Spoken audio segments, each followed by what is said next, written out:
Marriage Matters with Esther. Good manners open doors that best education cannot. How do you want to cope with the behavioral pattern of a spouse that the manner is nothing to write home about? I'm looking at a case study from the Bible, 1 Samuel chapter 25. There we have the story of David, Nabal, and Abigail. Now I'm looking at Nabal and Abigail now. Nabal, the husband, and Abigail, the wife. David approached Nabal through his servants that he should please be of assistance to them. If you cannot help somebody, even when you have, there are ways you can put it that the person will not get offended.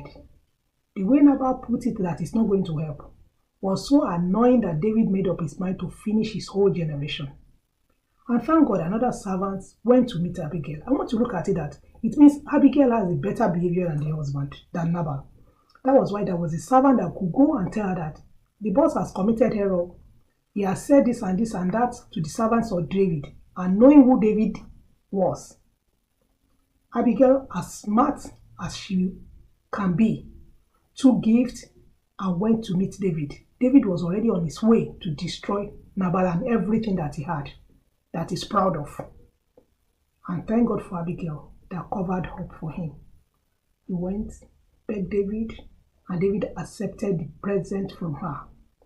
You can look at the story that what does that mean? Nabal was still enjoying and feasting, getting drunk, not knowing that disaster is on his way. But thank God for Abigail that went to meet David, and David changed his mind.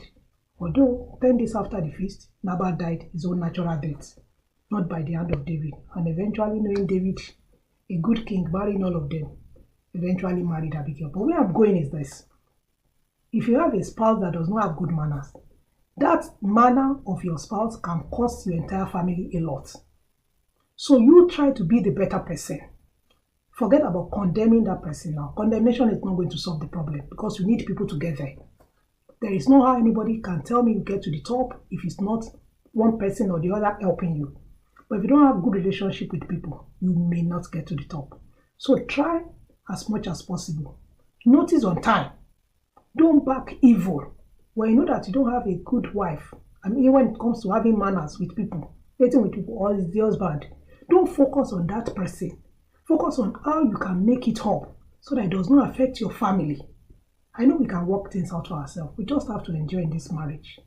We just have some things that we just have to endure.